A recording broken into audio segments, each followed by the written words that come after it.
Ngàyនេះអានសភៅប៉ះចំឃ្លាមួយដែលគេនិយាយថា The people who care will never make you question your place អ្នកទាំងអស់គ្នាដែលសម្គាល់មើលអត់នៅពេលដែលអ្នកទាំងអស់គ្នាជួបមនុស្សម្នាក់ដែលគេស្រឡាញ់យើងពិតប្រាកដណា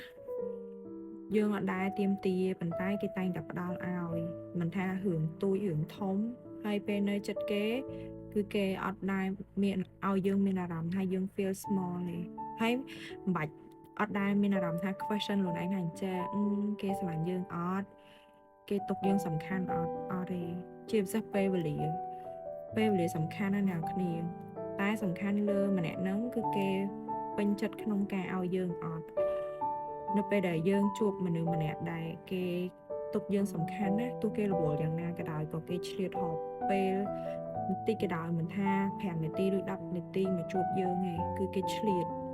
ហ្នឹងហើយអញ្ចឹងកុំចំណាយពេលវិភាគលើមនុស្សដែលគេអត់ចាប់អារម្មណ៍មកយើងហើយវាធ្វើឲ្យយើងច្បុកច្បល់ស្មុគស្មាញណាមនុស្សដែលស្រឡាញ់យើងពិតគេអត់ឲ្យយើងមានសំណួរនៅក្នុងខួរក្បាលសួរច្រើន